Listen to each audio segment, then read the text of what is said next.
Today, the National Press Club author Abbas Nazari.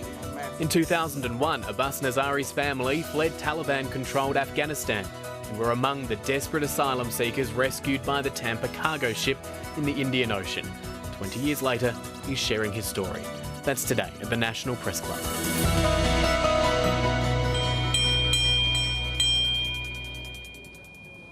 Good afternoon and welcome to today's National Press Club Westpac address, coming to you in fairly unusual circumstances brought on by COVID and lockdowns. I'm Laura Tingle, the club's president, and I'm here at the ABC in Parliament House. And there is a new thing for us here at the club, which is we're having our first international virtual address by Abbas Nazari.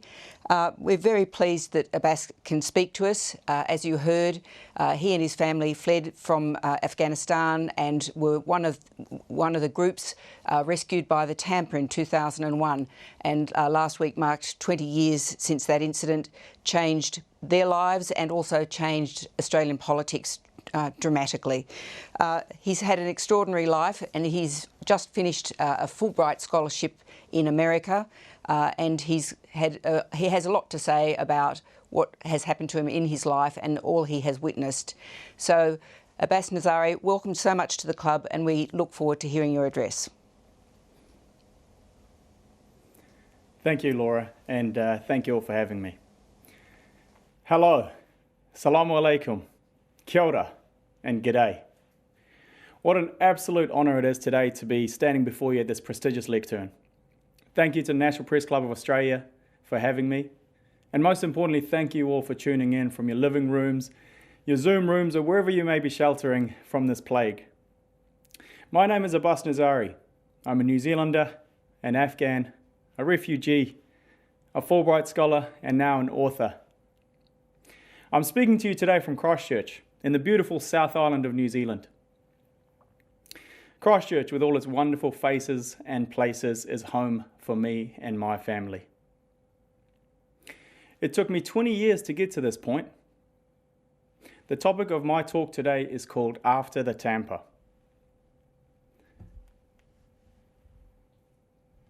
Christchurch. You see, 20 years ago this very week, and incidentally 20 years since the Wallabies last won the Bledisloe Cup, I was a 7-year-old on the MV Tampa, a 260-metre long behemoth, a container ship that picked us up and rescued us from certain death. The Tampa had just performed one of the most largest and most daring maritime rescue missions in Australian history. And little did old Captain Arnie Rinnan know that in doing so, he had waded into one of the most enduring and divisive scandals in Australian history. Today, I'll tell you a little bit about how I ended up on that boat, why we left Afghanistan, and what we have been up to in the years since our rescue and resettlement. Most importantly, I'll tell you how the current events in Afghanistan require urgent action. More to come on that later. I was born in a little village 2,000 metres above sea level in the province of Ghazni, in the central highlands of Afghanistan. Our village, at the tail end of the Hindu Kush Mountains, is typical of villages in rural Afghanistan. Lomond, the area that I'm from, is a place of indescribable beauty, tranquility, and resilience. It was tough. It was man versus the elements. As we battled the blistering cold of winter and the scorching summers, all the while tending to our little plots of land in the valley. In winter, we would wake up to see the entire valley coated in a blanket of snow, almost as if God himself had spilt a bucket of white paint overnight. During the summers, we would cool off in the Alpine stream which ran through the valley. Like a little ribbon that wrapped around our village, that stream was a common bond that held our motley crew of villagers alive, tucked away safely in the mountains. We had a good life. Dad was a truck driver, Mum took care of us kids. We lived a simple life, but one in which we had dignity, security, and agency. My childhood was idyllic, and looking back on it now, it seems like it was a world away. When the Taliban stormed into Kandahar in 1994 and eventually took over the country, they opened a new chapter in the history of that tortured place. It is a painful, sorrowful, and heartbreaking period in Afghan history. These men, almost all of whom flooded into Afghanistan from neighboring Pakistan, unleashed a wave of barbarism and cruelty, the likes of which has no place in the modern world. Militant Islamism, peddled by scholars in the madrasas of the AfPak region, blended militancy and religious zeal into a potent mix. Although the Taliban ruled with an iron fist over the lives of every Afghan, their reign of terror impacted our family, our village, and our people more acutely than most. You see, Hazara Afghans have long felt the crack of the whip, the sickening beatings, and centuries of systemic persecution. Given our Central Asian genetics, we look different, we speak a different language, we worship differently. We are easy targets, and for long, we have always felt that our mere existence in the land that is Afghanistan has never been wanted. Look, I must stress here that every Afghan, regardless of their ethnic background or religious inclination, felt the brutality of the Taliban. That is undeniable. But what is also undeniable is that Hazara Afghans have felt that more acutely, have always been in the crosshairs of persecution. And I have not met another Afghan who would deny this fact. There are many instances of massacres and genocidal actions that I can detail, but perhaps the most horrifying was in Mazar-e Sharif in 1998 when up to 10,000 Hazaras were either killed or disappeared when the Taliban took over. And so, in 2001, as it became abundantly clear that the Taliban were here to stay unopposed, we knew we could no longer stay. Our village, once a thriving hub of activity, was now half empty as rows of ghost houses lined the valley, almost as if the entire village had been struck by a deadly plague. Like so many Afghan refugees, we huddled into the back of a lorry and made our way out of our mountain village and across the border, south down to Kandahar and across the border into Quetta, Pakistan. Now that was the extent of our plan, to simply get to safety. By the way, I'm going to gloss over the details of my journey so that if you're intrigued enough, you might go buy my book After the Tampa, which is now available at all good bookstores. In Pakistan, we face a situation that every refugee family faces. Stay, go back, or go forward. Our plan had simply been to get to safety, and now we were in a refugee camp with tens of thousands of others, many of whom had been there for years, if not decades. Mum and Dad, parents to us five, knew we couldn't stay at this refugee camp forever. We had no right to work, no right to study, no right to life, or building a future that resembled anything like we had before. We couldn't go back because there was nothing to go back to except death. So the only way was forward. And in 2001, forward meant Australia. We heard that agents from people smuggling rings could navigate a path to Indonesia and eventually ferry us across the Indian Ocean to the Australian mainland or its territories. It was an impossible ask. Here we were, dozens of Hazara Afghan families from the mountains of Afghanistan, now braving to travel across sea and sky to the bottom of the world. But we made it. We made it to Indonesia, and one night we were jolted awake from our slumber in an old abandoned military barracks on the outskirts of Jakarta. We were bussed through town, through the jungle, and to the shoreline, where we finally laid eyes on the vessel which we had been promised would take us to Christmas Island. A luxury, steel-hulled cruise liner, you might think. No, a rotten, rickety old wooden fishing boat. In my book, I detail the conversation that Mum and Dad had upon seeing that boat. How can any parent willingly risk their children's lives like that, you may ask? But you have to understand, refugees face an impossible choice. You see, even the word choice is an illusion. Think about it. Do you stay in eternal limbo, begging on the streets of some foreign country, unable to work or to build a life or any future for yourself, constantly living in the shadows? Or do you get on board that vessel for the slimmest sliver of a chance at dignity and security? What would you do? Within 24 hours of boarding the Palapa, it was dead in the water, its engine finally giving up the ghost. We huddled in the belly of the ship, praying for salvation. The next day, a turboprop spotted us, circled overhead multiple times, and eventually turned back. That evening, a storm hit. People ask me, Abbas, what do you remember about that journey? Well, I remember the night of the storm in ultra-high definition. It is etched into my memory forever. With every wave, the beams shattered, the decking split apart, there was holes in the side of the boat. We were taking on water from every side. We were being tossed and turned around. We were a bath toy at the mercy of an insolent child.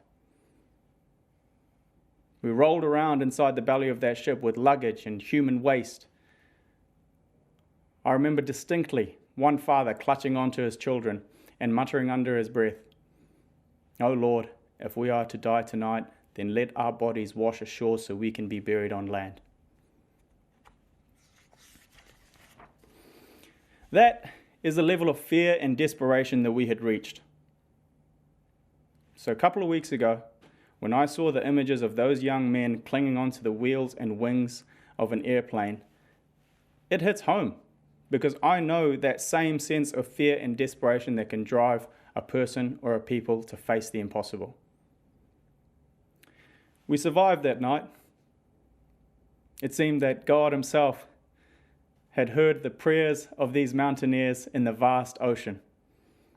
The turboprop appeared again in the morning, circling multiple times and again heading back.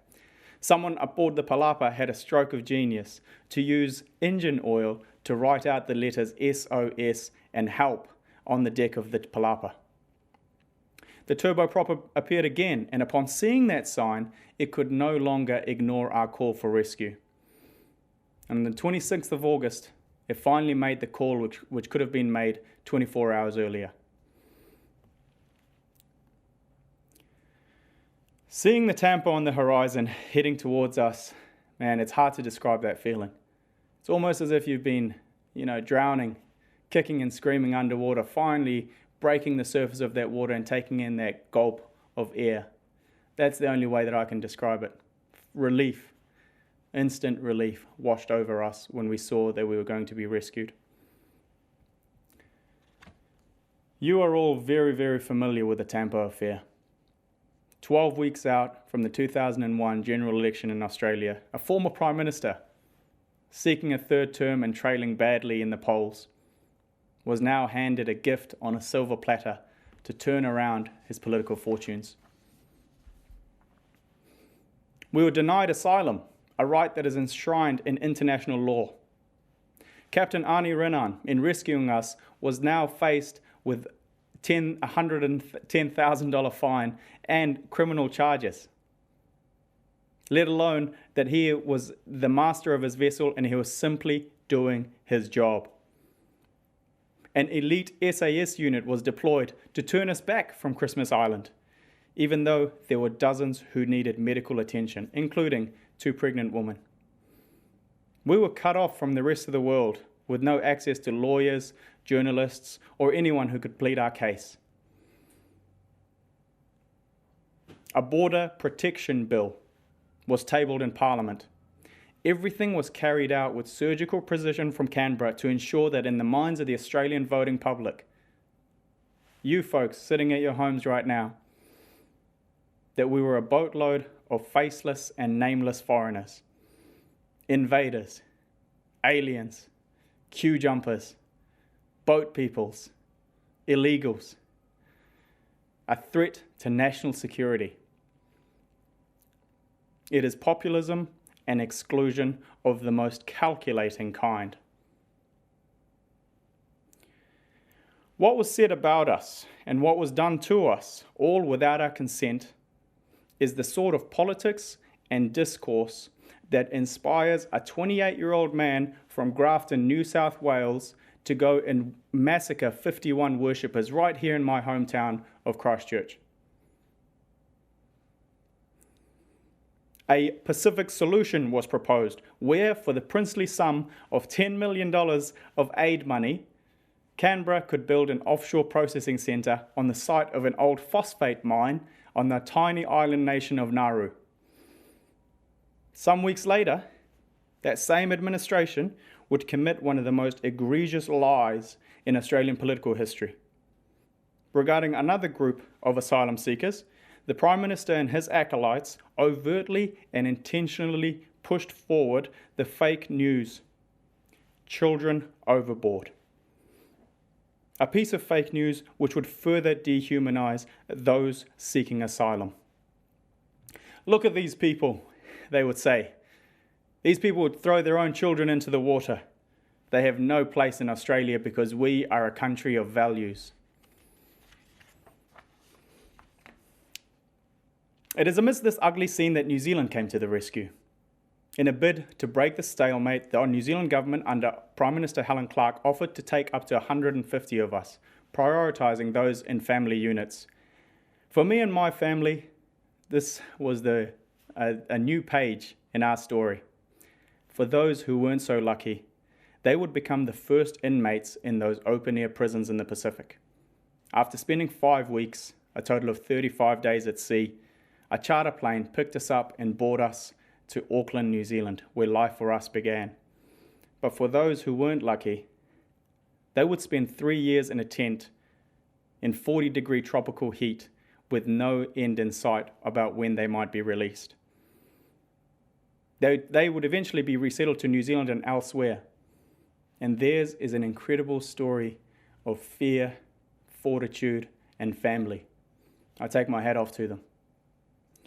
More than $20 billion of hard-earned Australian taxpayers' money has been spent in torturing a very small and very discreet set of peoples who went in search of dignity and security. More than $1 billion of hard-working taxpayers' money has been $1 billion a year of taxpayers' money has been spent in torturing these people and keeping those open-air prisons in the Pacific alive. You know, I cannot fathom why the same governments who lecture us on fiscal prudence are so willing to so feverishly spend money like that. You know, far more people arrive by plane, backpackers, tens of thousands of whom overstay their visas in Australia. You know, just as the war on terror, I always wonder what could have happened if all that time and money spent on this policy could have been put to better use. The policy of offshore detention has diminished Australia in the eyes of the world. There have been dozens of deaths on the mainland and on those islands, both by murder and by suicide. If it were any other country, there would be a full commission of inquiry into the entire apparatus. I'm hopeful in the years to come this chapter in Australian history will come to a close. How different my life could have been had New Zealand not come to our rescue. Which brings me to the second part of my address today. Life in New Zealand has been incredible. It has been challenging, but beyond anything we could have dreamed of. Like all refugees, we got stuck in and went straight up the guts. We learnt the language. I learned my ABCs at the Refugee Resettlement Centre in Mangere in South Auckland. And a couple of years later, I'd go to place third in the New Zealand National Spelling Bee, although that's a story for another day. We became accustomed to the people and the culture, got to know the kids down our street, our neighbours, and learned to build a new community right here in Christchurch and in cities throughout New Zealand. We went to school, learned to play rugby, got jobs, built businesses, and are now firmly part and parcel of New Zealand society. We were welfare dependent in those years, living in state housing and relying heavily on the government. But gradually we learned to stand on our own 2 feet. And I'm proud to say that our family business now employs a team of 25. You see, as we were living the Kiwi dream, Australia rarely came into our minds. The only times we'd see it would be on TV. You know, some mornings before school we'd watch The Wiggles. After school we'd watch the sun-kissed residents of Summer Bay on Home and Away. Dad took a liking to Alf Stewart, bloody legend. We would watch the dynamic duo of Kath and Kim. Look at me, Kim, look at me. And adored the international treasure that was Steve Irwin. Rabbit Proof Fence was one of the first movies that I remember watching. Those Tampa families that were resettled to New Zealand have done exceptionally well. Many are in the trades and were essential in the rebuild of this city following those devastating earthquakes. Many are in higher education and employed in every sector. There are Afghan Kiwis, lawyers, nurses, doctors, engineers, tradies, and students. We are all so incredibly proud to call New Zealand home. Similarly, across the ditch in Australia, there is a vibrant and thriving Afghan Australian community right there, in the tens of thousands. You see, Afghanistan and Australia have a very special relationship, dating back to the mid-1800s with the arrival of the Cameleers, these hardy, noble people who would help chart and navigate through the impossible outback and open up a transportation route that would essentially become the economic backbone of Australia. The 3,000 kilometre train from Darwin to Adelaide is named the Ghan, after those Afghan Cameleers. And now Afghans are at every level of Australian society, building roads, tending to the sick, teaching your kids. They are engineers, they are doctors, they are lawyers, they are tradies, and they are advancing science, culture, and medicine, and they know how lucky they are to call the lucky country home. They are on your TV screens. They proudly wear the green and gold. They are soldiers, they are citizens, they are pillars of your communities. And they are firmly woven into the fabric of Australian society. Which brings me to the final portion of my address today. How to help the Afghan Australian community at this critical point in time. You and I have watched over the last few weeks as the Taliban, with overt assistance from neighbouring Pakistan, have essentially walked in and taken over the country. You know, I could go on and on about the strategic military and political failures in the 20-year war on terror, but let's leave that for another day because we are here now. The Afghan Australian community, that same community that has given so much to Australia over the decades, is desperate for action from Canberra. I will outline 3 actions that Canberra can make today in order to help the Afghan Australian community. None of these require an exorbitant amount of energy, time, money, or legislation. It is easy, it is straightforward, and it will make a life-altering change to the Afghan Australian community, just as New Zealand's generosity 20 years ago altered the course of my life and those Tampa families. This government can do the same. Firstly, provide permanent residency to the 5,000 Afghan Australians who are currently on temporary protection visas, TPVs. The TPV is death by 1,000 cuts. How can anyone build a life or plan for the future when their entire existence in Australia is uncertain? When they could be deported at the drop of a hat? When they know that they aren't wanted in Australia? It is second-class citizenship for hard-working Australians who have contributed so much to their communities. I know Afghan Australians who are on TPVs who have built businesses, who have become pillars in their communities, but who will never get Australian citizenship or be reunited with their families. Minister Alex Hawke and Karen Andrews, this can be fixed with the stroke of a pen today. It would be no burden on the government to grant those Afghan Australians permanent residency, and it would mean the absolute world to that community. You cannot build a house without a foundation, and sadly, right now, there are 5,000 Afghan Australians who have no foundation to build a future in Australia. That can be fixed today. Secondly, The Australian government needs to commit to an emergency intake of Afghan refugees, above and beyond the 3,000 spots within the current humanitarian program. Committing to an additional intake of 20,000 Afghan refugees would put Australia on par with Canada, with the UK, and with other allies. And it would be similar to Australia's response to the 2015 Syria crisis in accepting 12,000 vulnerable Syrian refugees. Look, there are many reasons for this. First and foremost, given Australia's commitment to the war on terror and given the blood and treasure that has been spent on Afghan soil, there is a moral obligation to the Afghan people, a duty of responsibility right there that cannot be shunned. Secondly, there are communities in Australia who are begging for refugees. Communities such as Katanning, Mount Barker, Kalgoorlie, Adelaide, and towns and cities across Australia who have welcomed refugees in a heartbeat and who will do so again. Look, numerous reports have demonstrated the net positive gain socially and economically of refugees, especially in rural Australia. Additionally, the Afghan Australian community, already well established, are ready, willing, and able to help those new arrivals with offers of housing, education, employment, or training ready to go. If Canberra commits to a one-off emergency intake of Afghan refugees, the hard yakka would be done by communities on the ground. They simply need to give the commitment. Look, my third and final point of how Canberra can help is regarding refugees and asylum seekers currently held in detention offshore or on the mainland. There are hundreds of Afghan refugees currently in Nauru, Manus Island, in detention in Australia, or languishing in Jakarta, Indonesia. It is abundantly clear that those people have no place to go.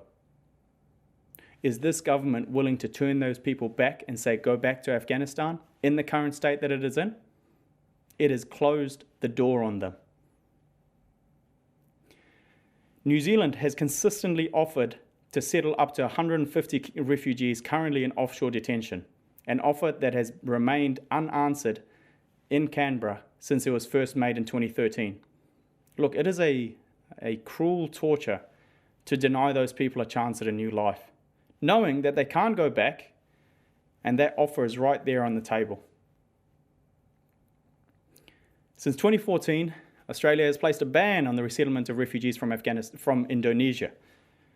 The ban continues to limit resettlement options for 10,000 Afghan refugees awaiting safety and protection. Look, lifting this ban, or at the very, very least, working diligently and meaningfully to offer resettlement places for those refugees currently in Indonesia, would finally provide a light at the end of a very long, dark tunnel. Look, there are many other steps that this government could take, but these three are the cheapest, most actionable, and most impactful that this government can take. And it can be actioned today. Pity, prayer, petitions, they're all powerful tools, but none more so than decisive, measured action today from Canberra. In the final 2 minutes of my address, I would like to speak directly to two distinct communities. To the men and women of the Australian Defence Force, the ADF, who served in Afghanistan. You can hold your heads high. Know that your service was not in vain. The vast majority of you conducted yourselves with honour, valour, and with the utmost professionalism. I know that because I know the provincial reconstruction teams in Uruzgan, they made a meaningful impact there in Afghanistan.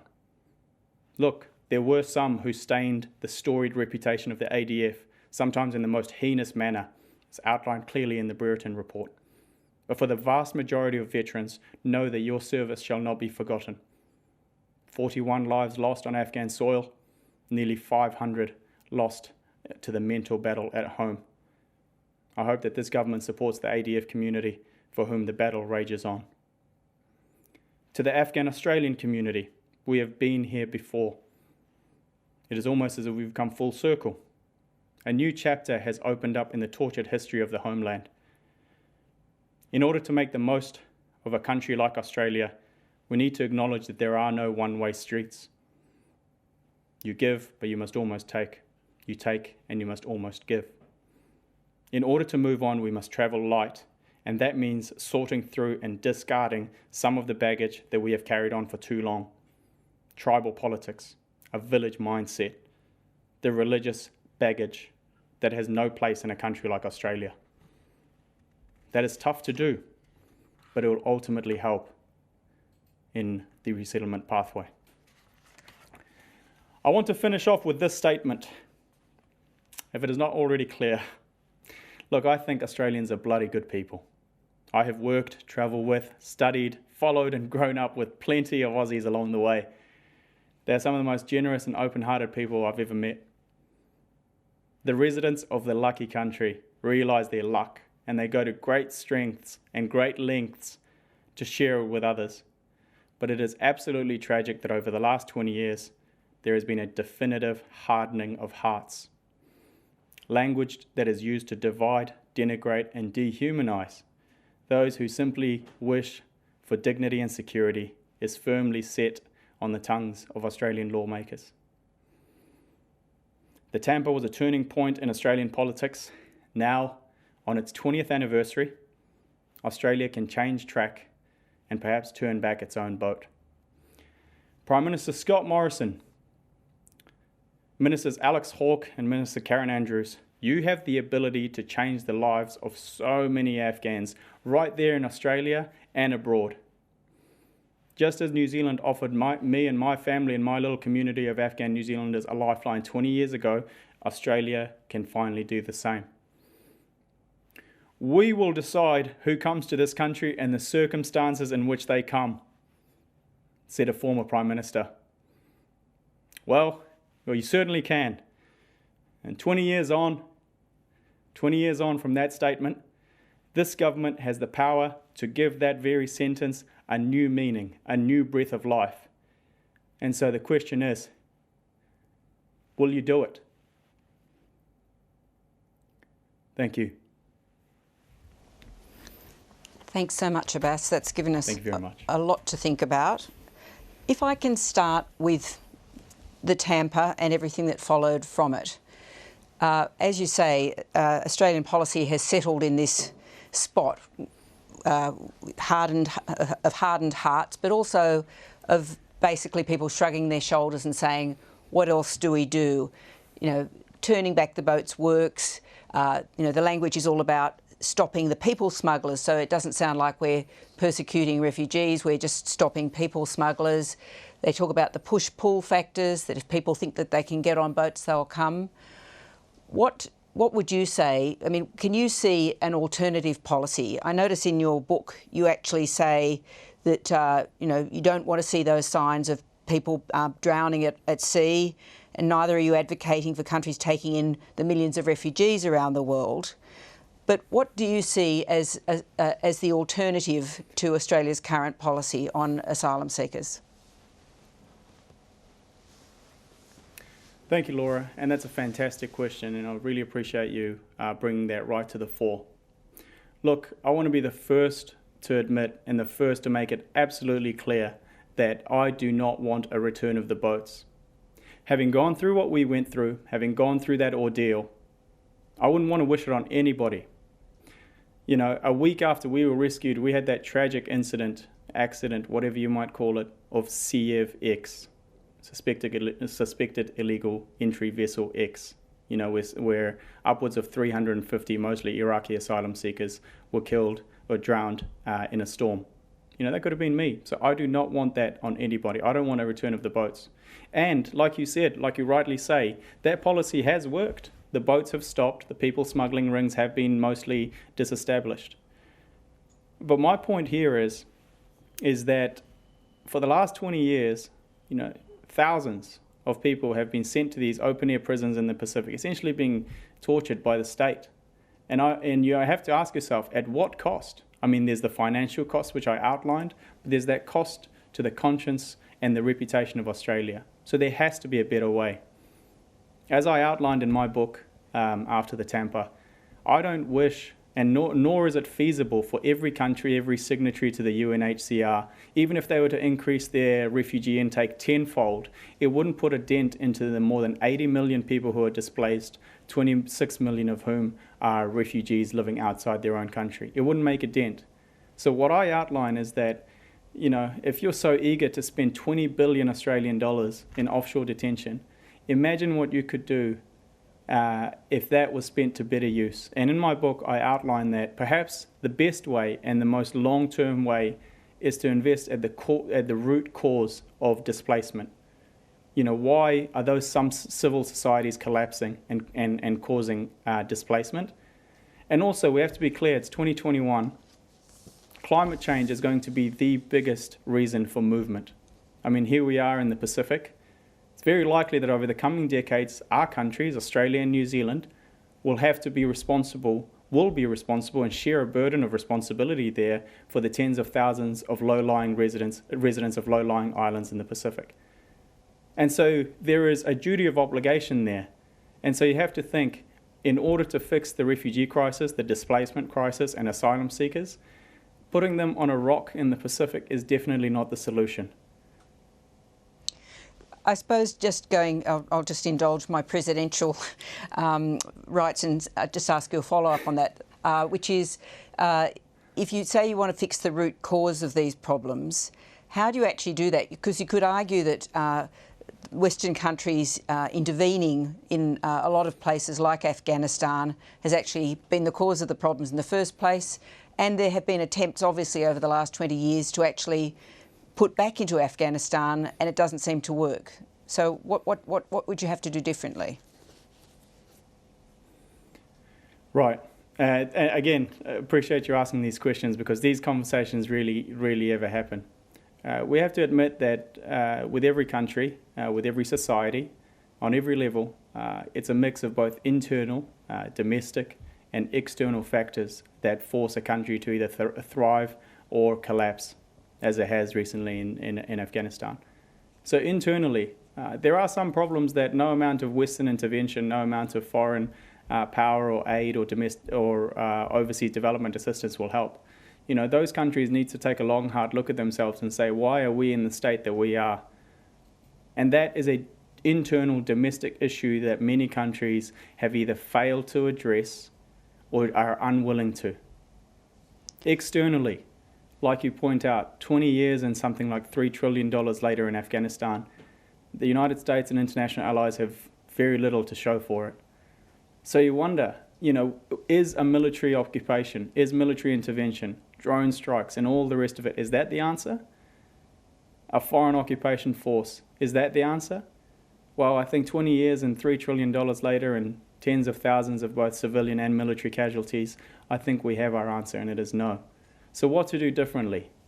Well, I think using Afghanistan as a case example, if countries like Australia and Canada and others don't wish to deal with the refugee burden that happens when America goes into the Middle East, then it needs to be very clear and to say, rather than committing military forces to that, we need to build up civil society from the ground up, and there will be a multi-generational, multi-decade-long investment, just as the war on terror ended up being.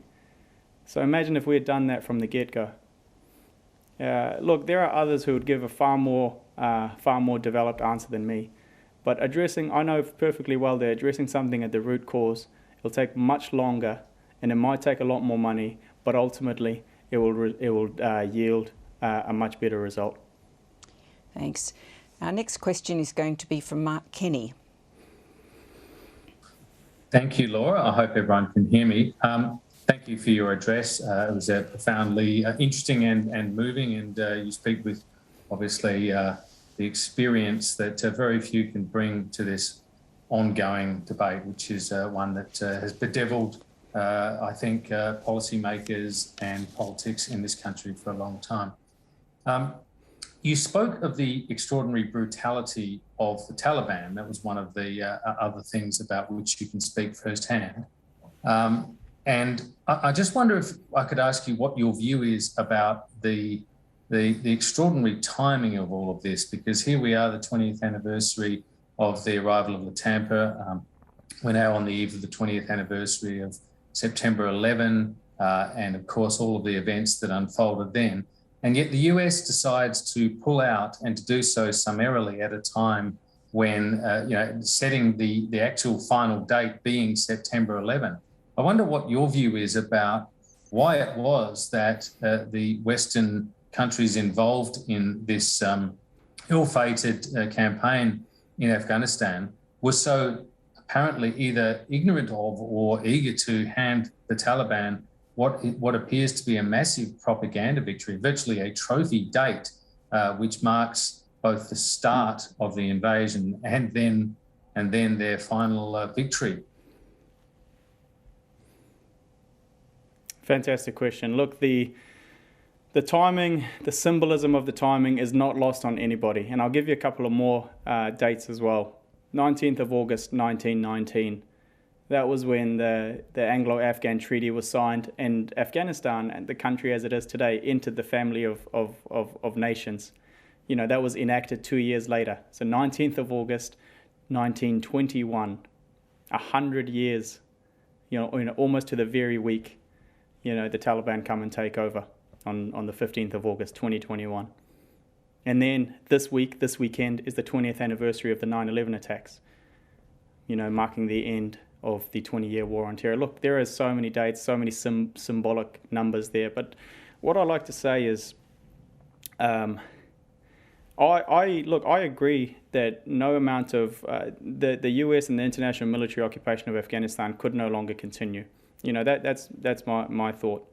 But the manner in which the evacuation and the withdrawal was executed, that is the biggest and one of the most largest military and strategic failures. I mean, they essentially gave up Bagram Airport 3 months before the fall of Kabul, a secure airfield. And then they were forced to conduct the massive airlift that we all saw by August 31st, a direct negotiation with the new folks in the presidential palace in Kabul. I don't know what to think why that date was chosen by the new administration in the White House. I don't know why September 11, for whatever reason, was chosen as the symbolic end date of the war in Afghanistan. It makes no sense.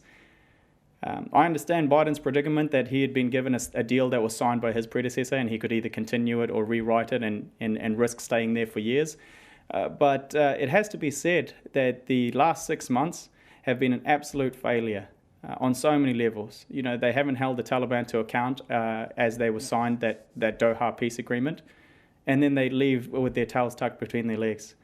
With the 20th anniversary of the 9/11 attacks coming, it is a huge symbolic victory for the Taliban, especially as, within the last 24 hours, depending on your news sources, Panjshir, the last province that has been a holdout, has reportedly fallen to the Taliban, an area that they didn't have in the 90s. So it looks like a complete Taliban victory. And today, having announced their new government for Afghanistan, it all seems to be coming back full circle. So there's so much to say on that. So Abbas, just on that, you obviously finished writing your book before things really escalated or de-escalated in Afghanistan in the last few months. But you talk about going back there a couple of years ago and the sort of sense of heaviness around the place that the Taliban even then were on their way back. But you also were talking a lot about ISK, and I just wonder, where do you see the relative powers of those two groups? How much of a ongoing threat, if you like, to the Taliban is ISK and to stability in Afghanistan? Yes, I've been back to Afghanistan twice, once in 2012 and once in 2017. In 2012, when I went back, there was a mood of, confidence and optimism and hope in the future of the country. 5 years later, when I went back, the Taliban was starting to take over the country again as the international troops withdraw. So the signs of their ongoing movement were there in 2017. With regards to ISK, the Islamic State of Khorasan province, ISK, the Afghan chapter of IS, look, in order for the Taliban to be a legitimate government in the eyes of the 35 million plus Afghans who are still in Afghanistan, in order for the Taliban to gain legitimacy in their eyes, they have to do a multitude of things, but one of them is to actually guarantee security for the Afghan people. You know, if you're going to be the big dog, if you're going to be the man in charge in Kabul, then you have to show that you can take care of your people.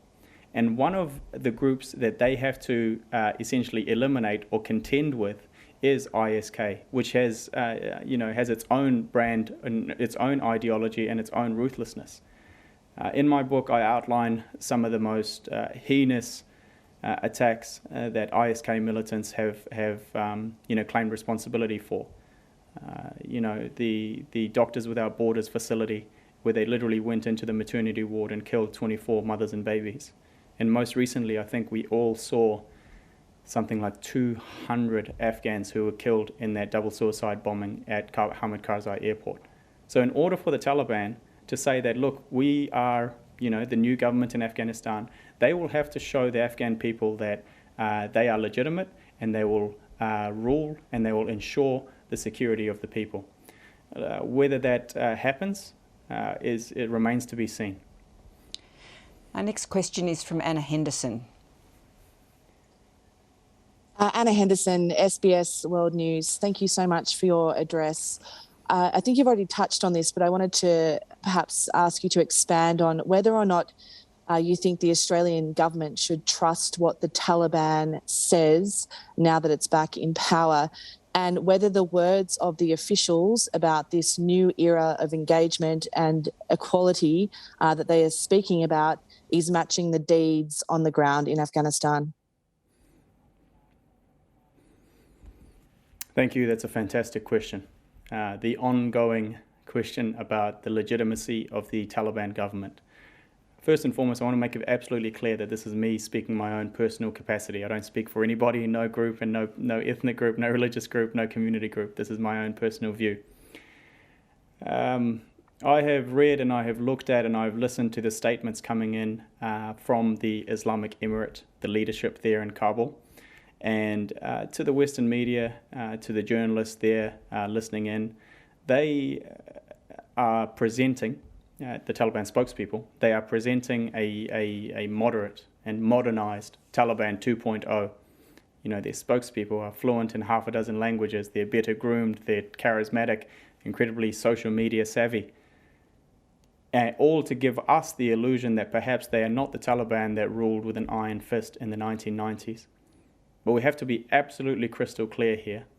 The Taliban know that the eyes of the world are trained on Kabul right now, so of course they're on their best behavior. But outside Kabul, in the provinces that aren't getting much coverage, it's very, very clear that they are ruling the same way that they did in the 1990s. You know, we're already seeing the desecration of cultural icons belonging to minority populations. We're seeing the destruction of cultural property. We're seeing, door-to-door kidnappings and assassinations of minorities who have worked with government. So I will forever be the optimist and say that perhaps they have learned their lessons, but their actions speak louder than words. And their actions speak louder than their words. And so if you look at what's happening outside Kabul, then you'll see that, no, these guys are still the same people as they were in the 1990s. I mean, even look at it today. I think in the last 12 to 24 hours, they announced their new government for Afghanistan. I mean, you look at that list, all males, 31 out of 33 of the highest positions in the new government are all, pretty much, I guess, for lack of a better word, mullahs and Islamic scholars of that hardline, Sunni and Wahhabi nationalistic rights that they ruled with in the 1990s. No women, no minorities, no Tajik, no Uzbek, no Hazaras, and yet they claim to be a government for all. So their actions speak louder than words, and it is a question for the international community, Australia and New Zealand. They'll have to decide whether they recognise the Taliban as the legitimate government. I understand that the United Nations are hosting a conference September 13th on the future of Afghanistan. It'll mostly be focused on aid, But I'd be looking forward to statements from global powers on what that looks like, whether they will recognise the Islamic Emirate. So remains to be seen, but 30-second answer to your question, no, I do not think that they have changed, although I remain optimistic that perhaps with the resistance in Kabul, you see those videos of brave women who are marching for their rights, with further resistance like that, and with increased pressure from the international community, then perhaps they will. Thank you. Abbas, it would seem a great dilemma for countries outside Afghanistan to decide what to do about recognising the Taliban. If they don't recognise them, obviously they can't influence them. If they do recognise them, aid flows, and there are other, avenues of discussion. What do you think the pros and cons should be of those decisions? And that's exactly what it is. It's a catch-22. Look, I'm an optimist, but I'm also a realist. So you have to deal with the cards that you're dealt. Right now, the Taliban are sitting in the presidential palace in Kabul. They are the preeminent power in that country. The resistance has largely crumbled and fallen in the last 2 or 3 days. So the international community has a question that here facing them. Do we recognise them? And how do we best influence the direction and the actions of the Taliban? I understand that funds held within the World Bank have been frozen. Foreign aid through international NGOs have been frozen, waiting to see what will happen next. There's been no commercial flights into Afghanistan. And sadly, all of that all of those actions don't actually target the Taliban leadership. They harm the people on the ground. They harm the 35 million to 38 million plus Afghans who are living in Afghanistan. The economy is in a free fall. People can't afford to put food on the table. So you're actually harming the very people that you want to protect. So it is incredibly hard. But at the same time, if you give them legitimacy without anything in return, without any solid commitments to human rights protections, to minority protections, to ensure that they will rule, they will get rid of some of that barbarism and the cruelty with which they ruled in the 1990s. You need to draw those concessions out before, opening up pathways to aid and foreign development assistance. I hope the United Nations and communities like Australia and New Zealand can work towards that. It will be a long-term project. There are many smarter folks than me who are sitting at the decision table, so who know far more than I do about the ins and outs of the situation on the ground. But if it was me, I would say, look, I want to ensure the safety, the prosperity, the health and wealth of the Afghan people. And how will we do that? Well, let's discuss that with the Taliban leadership. Thanks. The next question's from Matt Coughlin at AAP. Hi, Abbas. Thanks very much for sharing your story with us. Really appreciate it. I was going to ask you about recognition as well, but perhaps an issue linked to that is the upcoming, you touched on sport at the start of your address. Thanks very much for the Bledisloe reminder, but also there's an upcoming cricket test scheduled between Australia and Afghanistan in Hobart. What's your view on whether that match should go ahead and what the consequences would be for maybe perhaps a propaganda victory for the Taliban if it does, and the flag flying over the Belrive Oval, especially given the women's team is reportedly in hiding at the moment in Kabul? Or do you think it should go ahead as planned?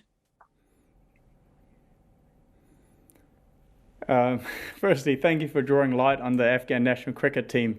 That has been one of the fantastic success stories of the last 20 years. The entire cricket team essentially learned cricket in the refugee camps of Pakistan and then took it back, and they're a top 10 country in the world when it comes to the sport, and that's a fantastic success story. With regards to that particular question, whether the test should go ahead or not, look, I don't know enough about that situation to comment. What I do know is that Afghan Australians, should the game go ahead, I know that Afghan Australians would go and they will support their team and they will wave the original flag of Afghanistan. And it will be a moment of I guess, a bit of joy in amidst a dark time. So I can't comment, because I don't know enough more about that. Our next question then is from Tim Shaw. Kia ora.